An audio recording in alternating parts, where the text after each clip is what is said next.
Hello students, आज ठरल्याप्रमाणे आपण सेकंड चॅप्टरचे इम्पॉर्टंट क्वेश्चन्स बोर्ड एक्झामच्या दृष्टीने बघणार आहोत.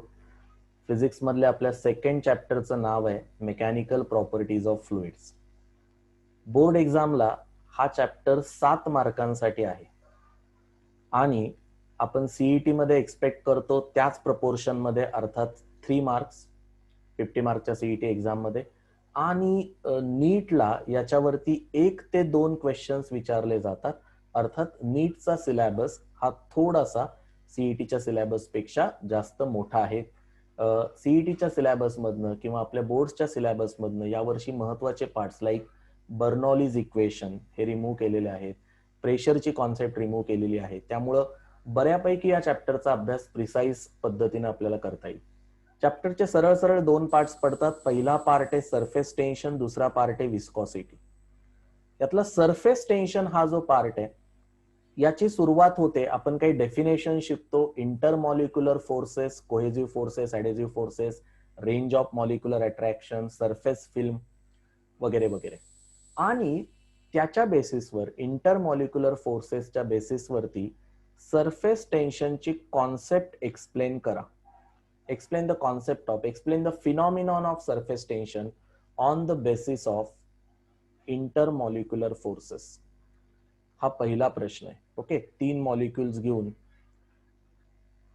आपण प्रॉपरली त्यांची ती स्टोरी शिकतो की कसं सरफेस फिल्म मधल्या मॉलिक्युल वरती डाऊनवर्ड फोर्स असतो वगैरे वगैरे. मग कसं तिथले नंबर ऑफ मॉलिक्युल्सची संख्या मिनिमम असते आणि त्यामुळं ती एंटायर सरफेस फिल्म कशा पद्धतीनं स्ट्रेच्ड मेम्ब्रेन सारखी बिहेव करते वगैरे वगैरे.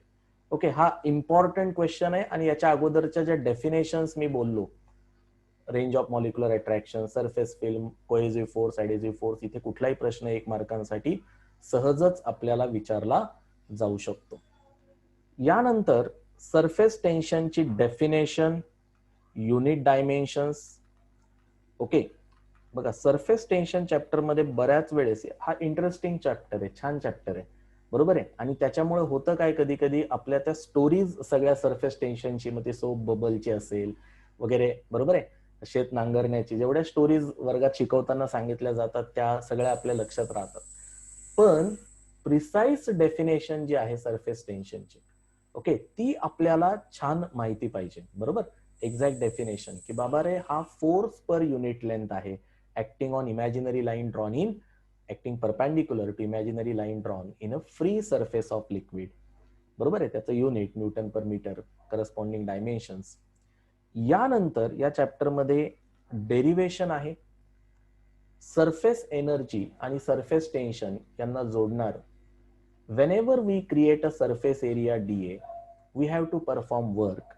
सरफेस एनर्जी इंक्रीजेस आणि त्याचा फॉर्म्युला आहे dW equal to T into DA.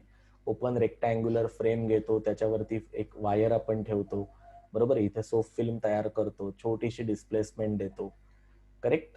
आणि हा एरिया जो वाढतो 2 times length of wire into DX. 2 कुठून आला स्टोरी माहिती आहे वगैरे वगैरे.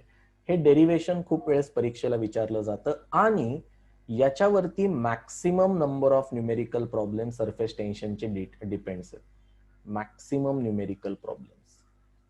ओके, म्हणजे तो अगदी साधा सरळ प्रॉब्लेम असेल की बाबा रे, 1 मिलीमीटर रेडियसचा किंवा 1 सेंटीमीटर रेडियसचा सोप बबल ब्लो करायचा आहे, तर किती एनर्जी द्यायला लागेल. किंवा मग एक मर्क्युरी ड्रॉपलेट आहे आणि तो 1000 ड्रॉपलेट्स मध्ये, आयडेंटिकल ड्रॉपलेट्स मध्ये, छोट्या छोट्या ड्रॉपलेट्स मध्ये डिवाइड झाला. या प्रोसेसमध्ये सरफेस एरिया वाढतो आणि त्यामुळे सरफेस एनर्जी वाढते. ती किती वाढते याचं खूप डिटेलिंग आपण केलेलं असतं, बरोबर आहे. खूप जास्त डिटेलिंग याचं आपण केलेलं आहे. वर्क डनचा फॉर्म्युला, ओके, आपण शॉर्टकट पण शिकतो याच्या संदर्भातले बरेच, करेक्ट. हे आठवत असेल सगळ्यांना, बरोबर आहे.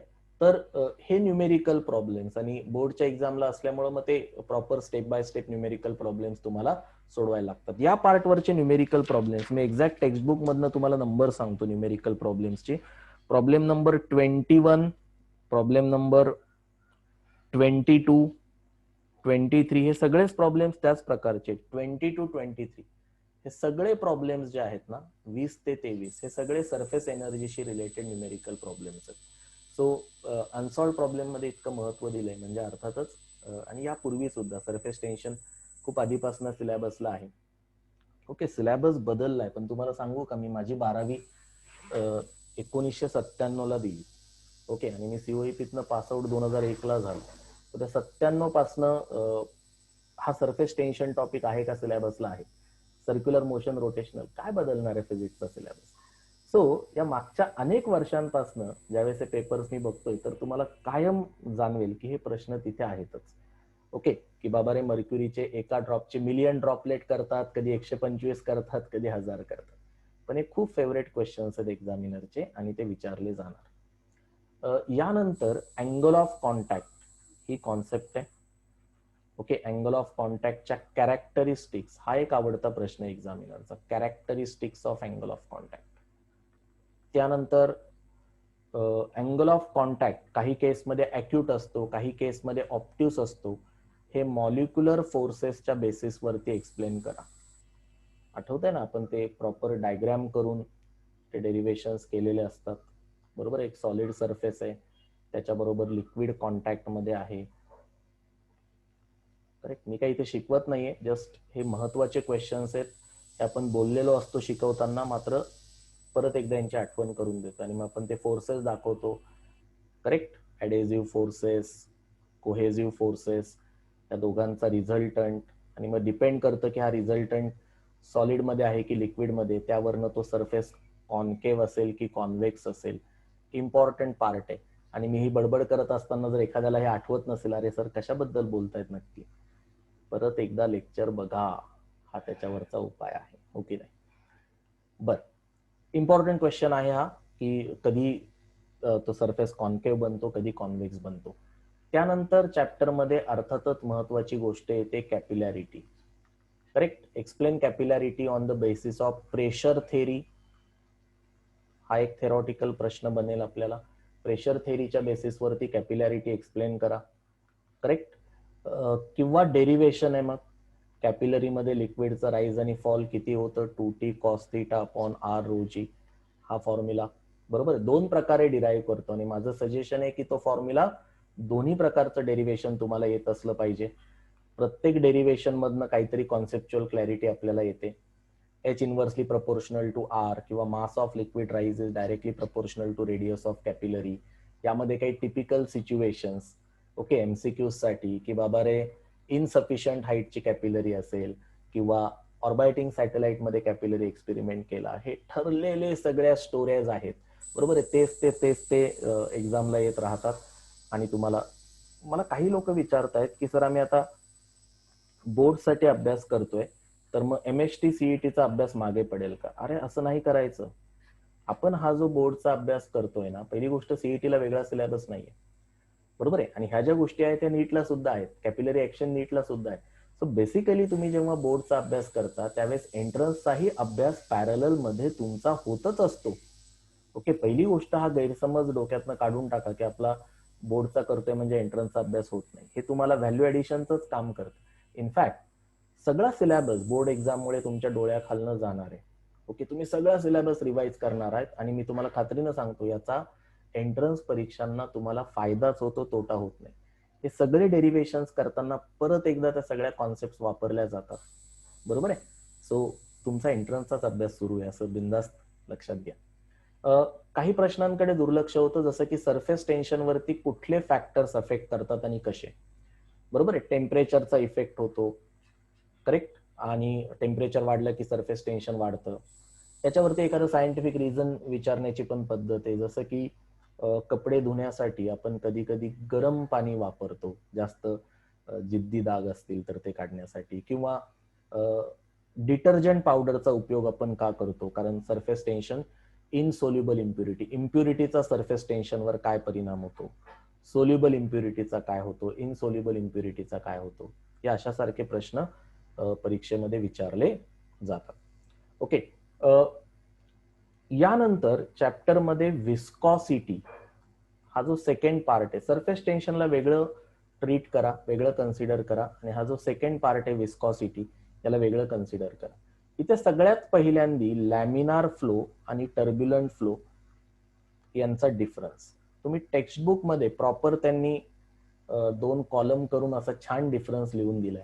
आणि जेव्हा ते असं करतात ना त्यावेळेस तो बोर्ड एक्झाम साठीच लगेच इम्पॉर्टंट IMP असा क्वेश्चन होतो. तर बेटा आपण स्पेक्युलेशन्स नाही करत आहे. काहींना वाटेल की यार हे काय आहे, म्हणजे सर IMP देत आहेत, बरोबर आहे, आणि अशा प्रकारचं व्हिडिओचं हेडिंग असलं की लोक बघतात. पण ऍक्च्युली IMP देतोय मी असं हे म्हणजे स्पेक्युलेट नाही करत. हे काय करतोय आपण, तर मागच्या अनेक वर्षामध्ये हे पेपर्स बघत असल्यामुळे आणि साधारणतः या टॉपिकच्या थीम काय, प्रत्येक चॅप्टरमध्ये कुठला महत्वाचा पार्ट आहे आणि तो महत्वाचा पार्ट बोर्ड एक्झामिनरला, एंट्रन्स एक्झामिनरला परीक्षेत विचारायचा. ओके, त्यावरून बांधलेले हे कॅल्क्युलेटिव्ह अंदाज आहेत की बाबा साधारणतः कुठल्या महत्वाचा पार्ट आहे आणि त्याच्यावरती कसे क्वेश्चन्स विचारते. So laminar flow, turbulent flow मधला डिफरन्स पुस्तकाने छान दिला असल्यामुळे नक्की रेनॉल्ड्स नंबरचा फॉर्म्युला, ओके, आणि त्यातल्या सगळ्या टर्म्स एक्सप्लेन करा. Correct. Viscous force, Newton's law of viscosity, correct, याच्यावरून जी विस्कस फोर्सचा फॉर्म्युला तयार होतो. कोइफिशियंट ऑफ विस्कॉसिटीचे युनिट डायमेन्शन्स, हे जे वेलॉसिटी ग्रेडियंट आहे याची डेफिनेशन, याचे युनिट डायमेन्शन्स, बरोबर. हे एक्झामिनरचे 1 मार्कांसाठी वगैरे आवडते क्वेश्चन्स. स्टोक्स लॉ, एखादं spherical solid object, spherical object not necessarily solid, जर विस्कस फ्लुइड मधनं फ्लो करत असेल, खाली पडत असेल, फ्री फॉल करत असेल, तर आम्ही स्टोक्स लॉ लिहिला, ओके, 6 पाय ईटा RV, तर त्याच्यावरती ऍक्ट होणारा विस्कस फोर्स किती असतो, बरोबर आहे. सो 6 पाय ईटा RV, याच्यावरती न्यूमेरिकल्स पण आहेत आणि फक्त हा फॉर्म्युलाच लिहायला विचारला जाऊ शकतो. त्यानंतर टर्मिनल वेलॉसिटी, याची प्रॉपर डेरिवेशन आहे, ओके, आणि अतिशय महत्वाचं डेरिवेशन आहे, बरोबर आहे. हा फॉर्म्युला लोकांना लक्षात ठेवायला आय डोंट नो पण अवघड वाटतो. पहिली गोष्ट तो अवघड नाहीये. टर्मिनल वेलॉसिटी कसा लक्षात ठेवतो आपण, 2/9 रेडियसचा स्क्वेअर, बरोबर आहे. G वरती काय, difference between the densities, density of solid minus density of liquid. Okay, textbook हे वेगवेगळ्या लेटरनं दाखवतं, हरकत नाही. महत्वाचं काय, it is density of solid minus density of liquid divided by coefficient of viscosity, बरोबर आहे. ही टर्मिनल वेलॉसिटी, ही कॉन्सेप्ट पण मस्त आहे, बरोबर की नाही, आणि ती तो डेरिवेशन पण छान आहे, कारण मग तिथे आपण self weight, upthrust, viscous force exactly कुठल्या डायरेक्शन मध्ये ऍक्ट होतं, बरोबर आहे, त्यांचे फॉर्म्युलेज कसे निघतात. सो या सगळ्या गोष्टींचा खूप डिटेल विचार करून हे डेरिवेशन आहे. सो अतिशय इम्पॉर्टंट डेरिवेशन आहे, आणि नाही डेरिवेशन आलं तर या फॉर्म्युल्यावरती 2 मार्कांचं एक छोटासा न्यूमेरिकल बनवू शकतो, बरोबर आहे.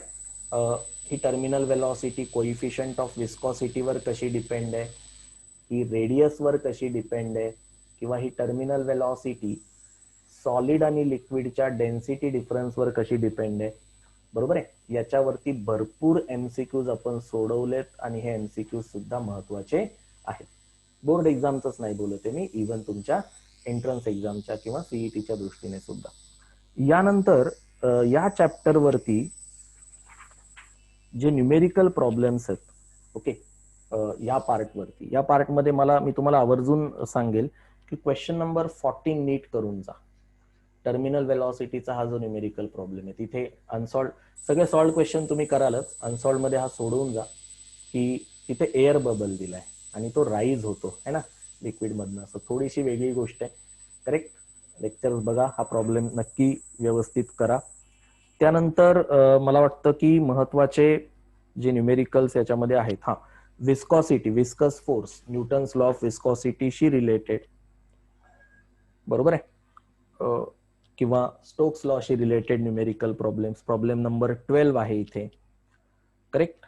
त्यानंतर प्रॉब्लेम नंबर 13 आहे न्यूटन्स लॉशी रिलेटेड प्रॉब्लेम आणि या विस्कस फोर्सशी रिलेटेड, या दोघांशी रिलेटेड हे 2 अनसॉल्ड प्रॉब्लेम्स व्यवस्थित करून जा. ठीक आहे.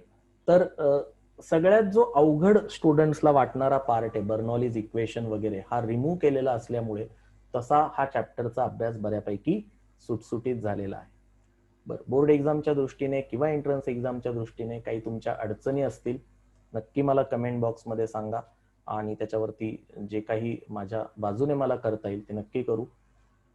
त्यानंतर सप्तर्षीचे जे क्रॅश कोर्सेस आहेत त्याबद्दलची डिटेल इन्फॉर्मेशन तुम्हाला आमच्या वेगवेगळ्या अपडेट्समधनं मिळतेच आहे. ओके, खाली मी व्हिडिओच्या डिस्क्रिप्शन बॉक्समध्ये ग्रुप्सच्या लिंक्स पाठवलेल्या आहेत, टेलिग्राम ग्रुप्सच्या. ओके, ते रिस्पेक्टिव्ह ग्रुप्स तुम्ही नक्की जॉईन करा आणि व्यवस्थित अभ्यास करून चांगल्या प्रकारे या सगळ्या परीक्षांना सामोरं जा. इथे थांबूयात.